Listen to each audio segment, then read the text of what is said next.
Hello everybody and welcome to part 2 on this episode of the Celtic Now and For Our podcast. It's myself, John and Robert again. Had to obviously cut short there because the old Zoom packed it in. But we're back on. We were talking about Neil Lennon obviously, John. Obviously about him being a bit embarrassing with the snooze up his duke and stuff. And I agree with you when it comes to that. That's no a detriment on his ability as a manager, but it just doesn't look good when, as Robert says, you want to be a Champions League club, an elite manager. You've got a guy going like that, stuck in, it doesn't look very good. And I think we've got to do better when it comes to that. I think if he's going to do it, fucking do it at half time.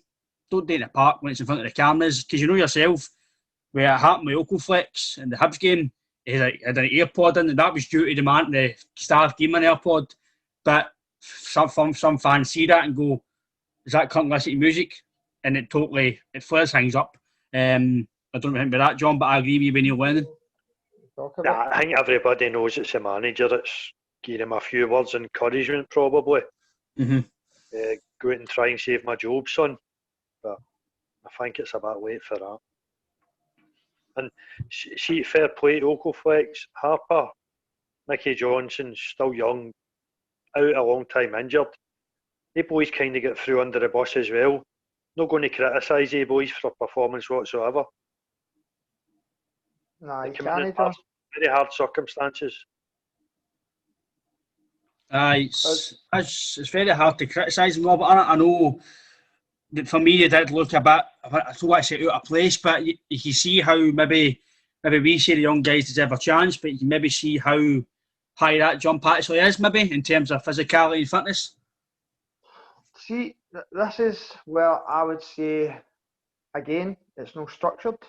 Mm-hmm. Because at every elite club, they've got a structure of a tactics of where that goes for tap to bottom. Like your Barcelona's tactic is a 4-3-3, keep ball, move it quick, for their top team to their youth team, and that's how their transition is. If one of them are going to break into the team, then it becomes natural for them to come into the team because it's natural to them because they've been playing that way all the way, and that's how the Barcelona way of playing is, the Ajax way of playing is keep ball, and the guys that come through a youth system. To me, we've changed our tactics and our formation 60 times a season. Honestly, it gets changed twice, 3 times a game because we don't know what we're doing. So how you try to bring young boys into that and say to them, the system we play is this or the system we play is that, because they'll be playing a completely different system at youth level. I'm not saying that's how they can make the grade, but if say Oxley Fix plays on the right or plays on the left, you're 4-2-3-1 in the youth system, and then get into a 4-1-2-1-2, which Celtic have been playing recently, diamond kind of thing. These boys don't know where they're playing and what they're doing, because to me there was no guidance, we didn't have a striker on the park. We played a false 9 against Hibs because we didn't have any strikers available. We obviously didn't have any strikers for youth level available. It's just one big massive fuck up that's just we've only ourselves to blame for. We didn't even have a manager on the touchline. To me, obviously that's through our own stupidity. Alright, we could have caught COVID here, but it wouldn't have been as 13, 14 players out in management through it if it was here. So they can contained and moved out the road. Julian wouldn't have been, they reckon it was all come through the flight. That's how they managed to self-isolate through people on the flight. He was sitting within a close proximity of Julian, and you knew right away when Julian got it, you knew who's Julian's pals at Celtic, the French boys. So it wasn't going to be Oakley Flex, it wasn't going to be any young youth players. It was always going to be his pals who's kind of been known about him in a close proximity, which I don't know why Julian had to even be in Dubai. To me, it just doesn't make sense in any way possible. He should be back in Lennoxtown, as your dad said, with a physio, working on it and seeing the extent to it and where they can go to get back quicker and fitter. Well, Physios go to players' houses now, I know, Robert. They work in their houses. Can do that. it just baffles me, John, that we've made the absolute mess that we're in. And I just feel the youth system, the scouting system, the management, the PLC, the board, it's just all people going in the same direction. There's no a structure in place long term where we can say, right, this is where it's all going. To me, it's all people all going in one direction, in different direction, in short term, and players that's probably don't want to be there now as well. It's just one big, massive rebuilding job needing done for top to bottom, in my opinion. Aye, seeing you're talking about a structure, but Barca play a 4-3-3, Rangers play a 4-3-3. Liverpool 4-3-3. Rangers, right? And that comes through right See through the youth system. Rangers back four. They're playing that position the whole season. They're not getting moved about. Celtic are moving their players about every week. Christie's played everywhere. Ayers played everywhere. Cham's played everywhere in the middle of the park. It's crazy. You're talking about Barca, the structure is the 4-3-3, whatever, and you know how to play that position. You've spoken about the Ajax model.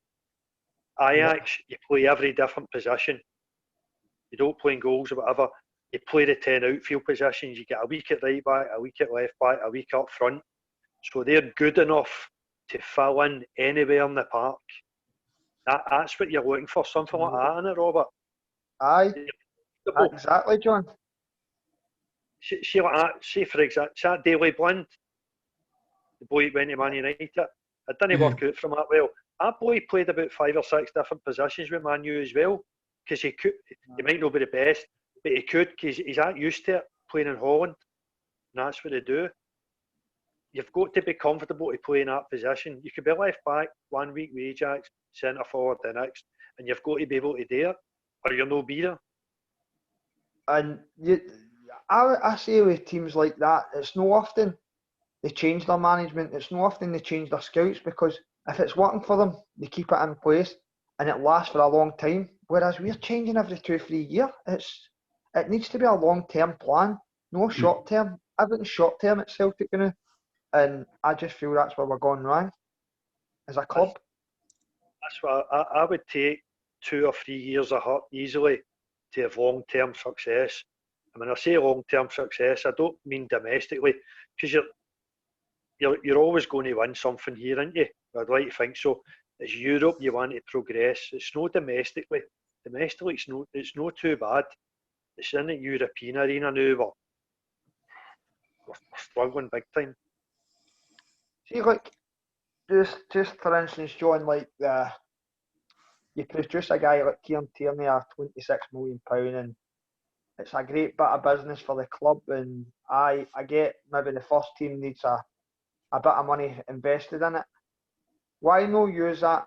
And it's a model as in saying, right, 5 million of that is going to get into the academy to produce more scouts and stuff like that, and keep rebuilding on that side of it to maybe produce another Kieran Tierney 4 years down the line.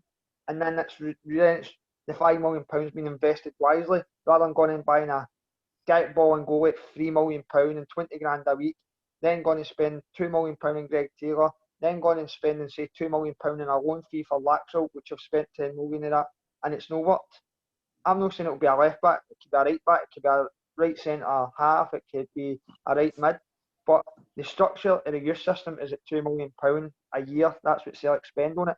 But I don't think the scouting system is very good to get players in at a young age and develop them the way Ajax do, the way RB Leipzig do, the way Bayern Munich do, the way Man City do. I'm not saying we can compete with them, but we've got to look at that and try and get players in at a younger level and try and develop them and holding on to them, because we've lost 2 of our best talent to Bayern Munich recently and 1 to Man City, and that's just all down to the structure and the club just not being right for these young boys to develop and seeing that path to the first team, in my opinion. The team you're talking about, obviously, young boys have went to Bayern Munich and City stuff, right? See if their youth system can scout them and go, they're good. How can they not progress with us? Is it is it because Scottish football is it physicality? I don't know what it is, because that's what we've spoken about before. I know that maybe Dortmund's youth team are better than us, right? Maybe the players are better. But if your boys at 16 make their debut no longer at a place, and we've got guys at 19, 20, 21 can win and they look totally out of place. Like, it's I don't want to say totally out of place, but they don't, they're no accustomed to the way we're playing. They look, you take some games to get up to speed. Like, you can tell right away that Harper and Oakel Flex and even to extent Mickey Johnson that they're no fully developed into the first team. Because I've said to my dad, I know Mickey Johnson's young, but I don't think the boy's good enough to step in and play week in, week out for us yet. He might do in the future. But I don't know if I'm maybe too harsh. Maybe I expect too much. But I know he's come back from a long injury. It's got to take a long way for me to fit again. But even when he is playing, I don't see the big thing on him. I don't know if that's just being critical, Robert. But I don't think he's good enough for me. Say if I talk say Exchange Forest and it is Ernouchi, right? Ernouchi's out injured. Right, Mickey Johnson, can I really rely on him to come in and do well? I don't know. That's why I think we need to look at, as you says, put a bit of money into the development side. And if it is a guy at 16 who, like Dembele, right, we don't know about the ins and outs about Dembele, right? But at 15, 16-year-old, he was class as the next the biggest, best thing came out of Parkhead, right? So see all the money in the youth. Do you think you can get that boy up to speed at that level? If it is, you've got to play him in the youth in the first team or reserves all the time, then do it to build them up, because that's what all these guys at Dortmund do. Look at Sancho. Dortmund signed Sancho. Finn, a few months he was in the first team, and then look at him now, he's worth 100 million. So I think we've got to look at. I agree with. I think it was Anthony Joseph. I think the guy of Sky. I seen him on Twitter. He was tweeting the other day or yesterday, and I totally agree. I think we've got to change our full model now. It's working for us, but for me, it's not working now. See all this signing guys and then selling for 2 or 3 years down the line. I think we've got to totally change the full name of this CEO. I think we've got to catch up. For me, I don't know what you think, John, but I think we've got to catch up for me to modernise football. They all go with more like a head coach, manager, and then you've got a sporting. So you've always got somebody to go to. For me, I just think it's between Lawwell and Lenny. We'll sign him. Because I think we need somebody that deals with the full of the football side. Because see, I think it was last week, a few weeks ago, Lenny's press conference, and he got asked, do you sign the players? No, it's a collective, but I get the final say. That's you saying you've not got the final say. Just say, I have got the final say. Because we know he's no, because some of the players we sign, fucking, was it Marion Shed with Rodgers? I've never seen him play before. Are you joking? You can't go to spend £1 million, £2 million on somebody you don't fucking know. That's unforgivable. You're paying money into scouts and guys like Congerton when he was here to go out, and that's your job, to go out and scout guys. Like it is Lawwell's job to go out and get a better manager for the club, which is an idea for Lennon and give him the shivers. I think the full system has got to change. We've got to just say to Desmond, if it is Lawwell, listen, thanks for your efforts. You've maybe done it in this year, but see you later. A brand new idea. So I think, John, you're kind of big on a total big idea, total fresh ideas for the club. First, regarding players' development, Celtic, it seems, are one of the best at developing their younger players. It's that step between maybe 16 to 19, say, just before they hit the first team, that's a stumbling block. All the youth levels and all that, they win all the cups abroad and whatever, and they do well. Even playing against Bayern, Barcelona, whatever, they can compete with them up to under 16s, whatever. And then they're not there. The development abroad between ages of maybe 16 and 19 seems to be far better. Don't know why, because maybe they're outside more. The weather's a bit, the weather in fucking Germany's not very great, it's the same as here, but they're outside a lot more in Barcelona.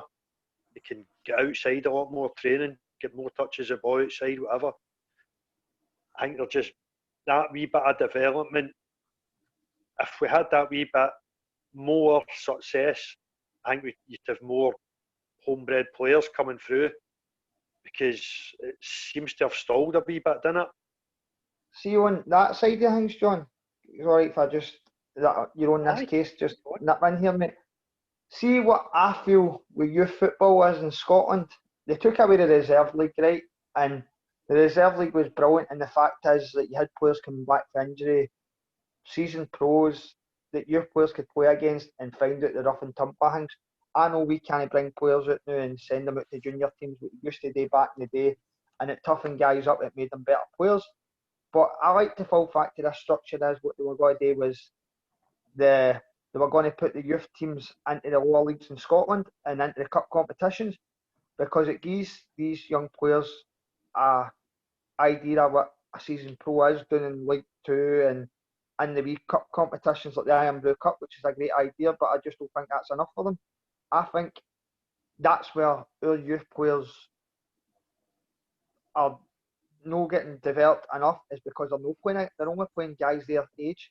They're not playing against a guy at 32, 33 who will maybe give them a kick, maybe talk them through games. I think that's where we lack in that side of it, and I think Scottish football as a whole needs to do better.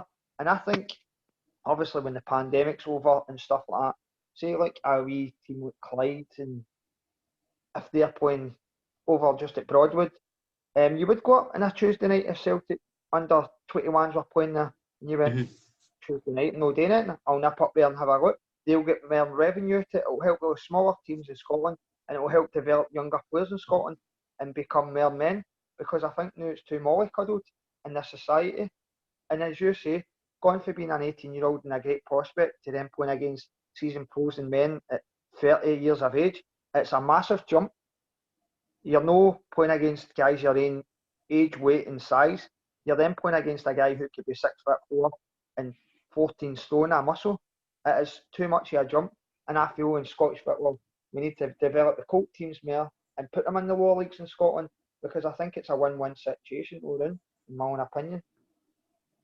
I see on that, Robert, you were saying, obviously, get back to the reserve type of football and stuff. Obviously, I watch Open Goal with Simon Ferry and that, and Simon Ferry, in his interviews, he always talks about how the youth football they played was the best time of life, and when they played against reserves, they were playing with the first team players who were come back from injury, they were playing against guys like Gavin Ray and all that, who were in the Rangers reserves, and you get kicked, and if you gave the ball away, you were right on you, the first team players are on you, and he says that experience was brilliant, because you were playing, as you say, with older guys, you were getting talked through the game, you were learning, just because let's be honest, we've all played football, you can only learn so much for training, but if you're playing games week in, week out with the first teamers, you're going to get experience of guys knocking you about. I think maybe even if it means sending them down to junior level for fucking a few weeks to get ruffled up. I know, it's all different, isn't it? It's, yep. I think the Colts thing, I don't know if it is going to happen, but I know I've been talking about it. I think it's definitely a win-win. As you say, it gets a lower league fans seeing maybe what's going to come up maybe in Scottish football. Let's be honest, see that, as you spoke about Clyde, right? A Clyde fan, say they're playing Celtic reserves, and it's Mikey Johnson, maybe Okoflex, Connor Hazard, Ingles. Fuck, they guys were playing against Hibs last week now. We're playing against Hibs. They go, I want to go and watch that. So it is a win-win. And I think you're right when it comes to the development side. I think it would be a win-win for the development side getting better, because they'll be playing week in, week out. And I think that's what is missing. I think the system is missing, because when you're playing against youth guys all the time, and let's be honest, Celtic and Rangers youth systems, they're one of the best when it comes to quality of players in the divisions. So some games it could be 5 or 6-0. So what are you going to do at that? No much. Exactly right. It's just against maybe a guy who's been through all the leagues and gone like that. I'm not letting these wee cunts turn up here because they're playing with youths or Rangers youths and going, getting them up. They might be trying to get in with fancy footwork and all that. These guys that are going to be season pros are going to go at fucking show these wee silly boys that they're here and they're going to get a game, and I'm going to make sure that we gaff apart. We're the winners, because at the end of the day, really, I'm for wee boys. We're season pros that's played football all days for the love and money. So sometimes that a wee rough and tumble speaking on a part, it'll develop them every sort of way. Because as you say, there'll be season pros in the park telling them, talking guys through the games and watching their movement and the things that they can do.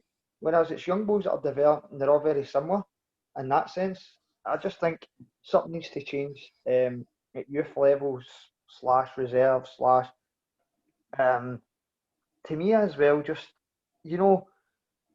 like football players, like say your Chris Suttons and that coming through with Blackburn and your Dennis Wiseys and that. They used to have to go and clean the senior players' boots. Can you imagine telling a young guy like that, Ethan Bellis, say, a local flex, right, go and you clean Scott Brown's boots and make sure they're done right? They would turn around and tell you, they I wouldn't do know. it now. And I think the disciplinary side of football is what happened years ago, is go and sweep the stands. Things like that, I think, is fell out of football, and which is making football players, like, a lot of them are just wee fucking idiots as far as I'm concerned now. Like, too many of them are making too much money too soon and you'll never even hear of them. I think a discipline side that's got to be brought back into football, a cleaning players' boots. I'm not saying that it will work at clubs, but I would like to try and see it brought back in at football clubs. The cleaning boots and sweeping the stand and just things like that. Just to let these wee guys know, if your football career doesn't make it, it's a big bad world out there. Put them onto a building site with their dad for a week if they're 16 and they've got a brat attitude, and I guarantee you, he goes onto a building site for a week, he'll soon buckle up these ideas and knuckle down and do what's needed done to become a professional football player.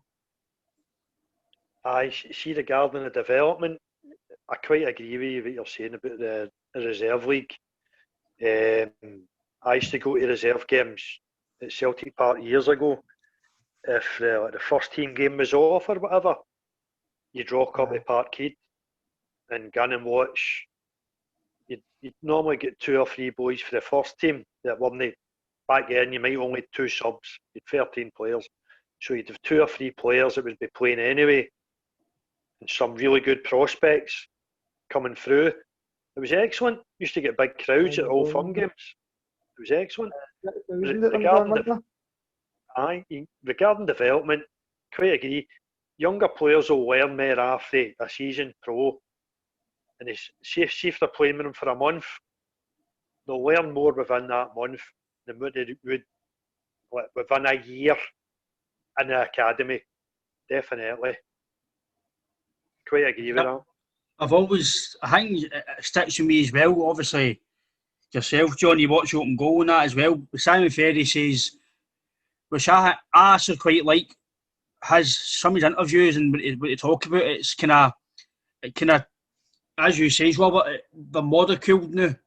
They're mollycoddled now than they were. See the stuff they're talking about. That's why I love going to all these speakers days, because they tell you all the stories and what they've done. And nowadays all that wouldn't happen. But back then it was, you players, the one he says Paul Lambert played a reserve game for him, right? He says he didn't warm up or nothing.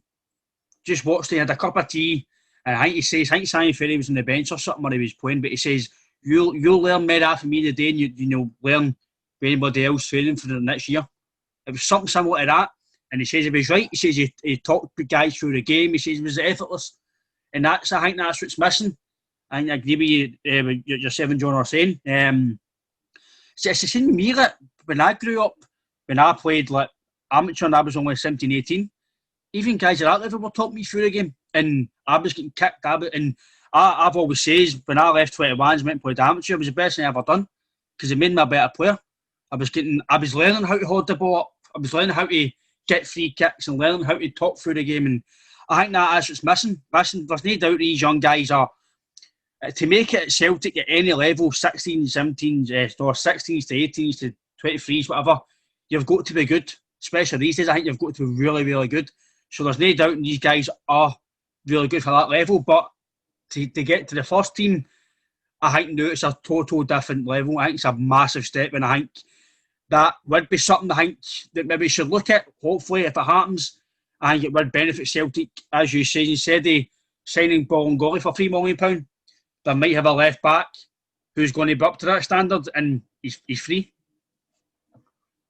It's like there's just different ways of looking at it, innit? Sorry, John, on you go. Sign Bolingoli, sign Taylor, you've signed Laxalt, you've signed 3 left backs in just over a year. How can you possibly do that? Wasting money. And it's the fans' money it's wasted. Got to remember, it's the fans' money. But see, when you're saying that, right, they'll still come out and listen. People say, I'm not a fan of Laxalt, and then I'm kind of like, now I'm unsure about the guy. He's brilliant, he's up for tackles and that, but the last few games, it's his side, it's been the goals. And I'd be kind of moaning about, if that was Tavernier, I would say that guy's shite, because he's done that all season. So you've got to, the pros and cons of him and Taylor now, you've got to say, right. But you're right, you can't sign. For me, that just tells you everything about the transfer policy. It's rotten to the core. How can you sign 3 left backs and not one of them's going to play every week? Again, it's loan signings again. You're signing a lone guy. Say Laxalt is decent, right, and he does become brilliant, right? For a season, we're going to admire that guy. We're going to love the guy. Then he's away again. Then you've got to replace again. You've signed Duffy. He's away. You've got to replace him again. Simonovic went away. You know what I mean? Then they replace Simonovic. Johnny Hayes left.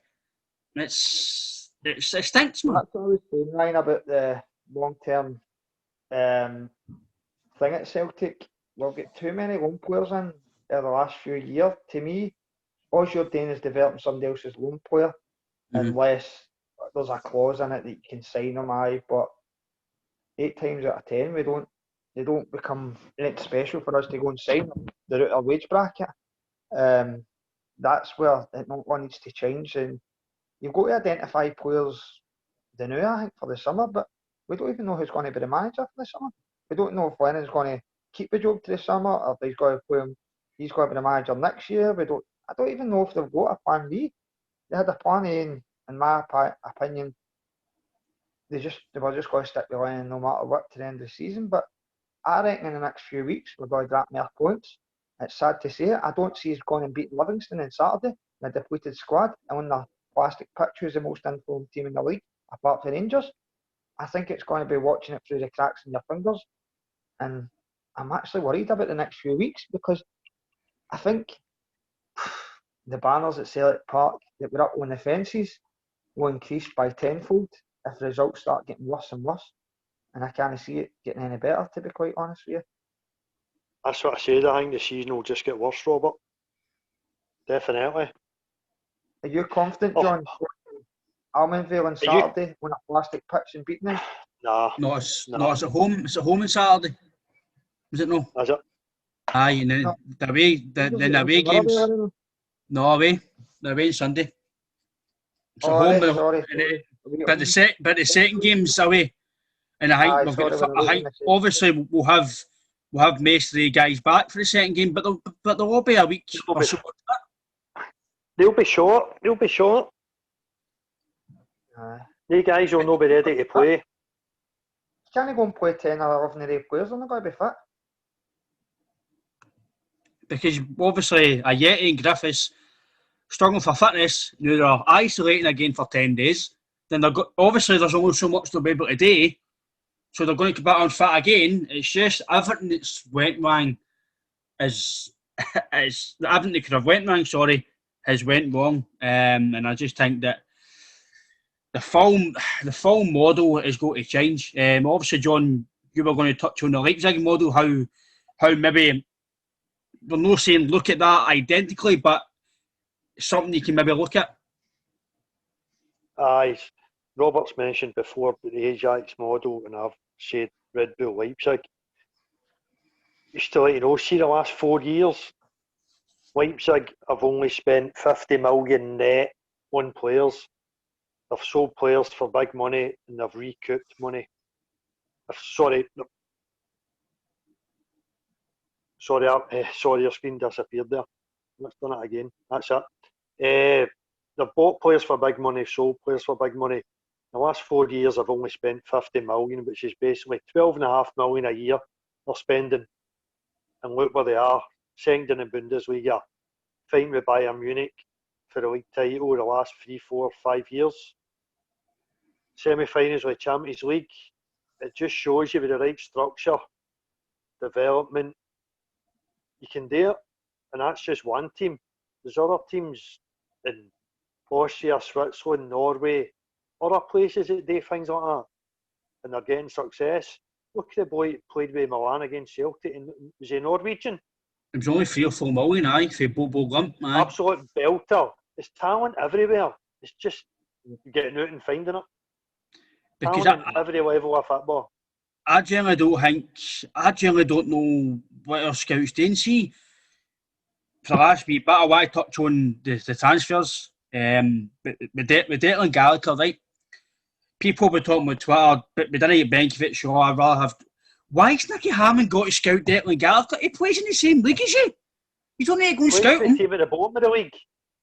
But see, in general, why you got to scout a guy that he plays in your league? You're playing against him. He's played for Scotland, a few good games for Scotland. Listen, there's no doubt the guy's playing in Motherwell, right? Better than me. He's played for Scotland. He's a decent defender, right?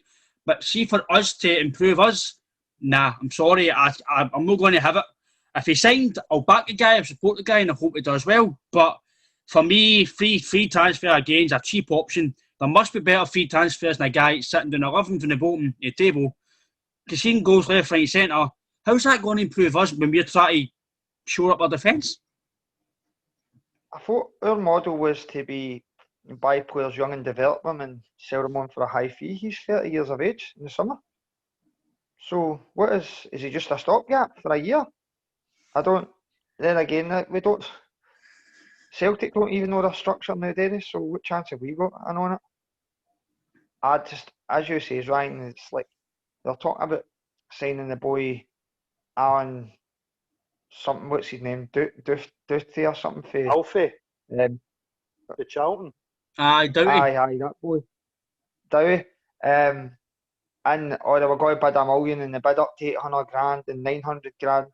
Now they could sign him in a pre-contact and there's no one but a transfer news in it. I've no seen his link to him. We were talking about the right winger for Crystal Palace, QPR. Sorry, they were going to try and sign him in a pre-contact. Not another word said about it. I mean, we don't even know who the manager's going to be, so how can we go and sign players on we don't know who's going to be the manager? It just baffles me. But that's the thing, it's all pre-contracts.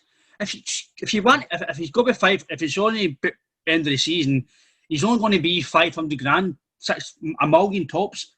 If you think he might even give you a sniff, listen, the league's done right, but if he's going to give you maybe a sniff to get closer to Rangers and then give him 6 months to bed in the team for the qualifiers, then fucking do it. Why wait till the summer and then you need to, right, we'll get him. Because let's be honest, apart from Tumble, the rest have probably been panic buys. Because Barkas, for me, I want to give a guy time, but it's very hard to give a guy time for £5 million. And the transfers, the model, everything's going to get better. We can talk about it all night, but it's going to get better. And I think it's only going to get better when the board gets restructured. If they tap the board manager, everything's going to get restructured, in my opinion, because as my dad says, John says, I think I think it's going to get worse before it gets better. I think it is going to get worse, Ryan. That's a problem. I think you'll see, if the results, unfortunately, do get worse, you will see fans reacting more, no violently, I don't want to use that word, more vociferous, shall we say. Can down to Parkhead and all that. Then it shouldn't. At the end of the day, you shouldn't be going down to Parkhead. It's a pandemic and all that. There's ways of doing things. I think the fans have got a big voice and it's going to be heard. The board need to listen to the fans. The fans are not daft. The fans have seen the standards drop dramatically, and I can only see the season getting worse, Robert. I agree with you, John. I don't see Scottish Cup, the only thing we can really look forward to now, because I don't know, I just don't see us really reducing the deficit by any great margins. I think the only thing is we might lose more ground on it and it might become a wee bit more embarrassing, as it's already embarrassing, but it could get even worse. It could become falling in beside Hibs and Aberdeen. It could become farcical, John. And I think if we changed the manager in October, we might have had a chance to stop all that from happening.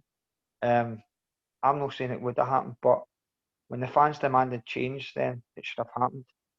And they've let it run. And they did say on their statement, if you remember, we'll re-look at this in the new year, game by game basis. So the new year is we played Rangers at Ibrox, get beat 1-0. We played Hibs at Celtic Park and drew 1 each. We've took 1 point in the last 6. So that's new 2 games into the new year. And they said they were going to review it on a game-to-game basis.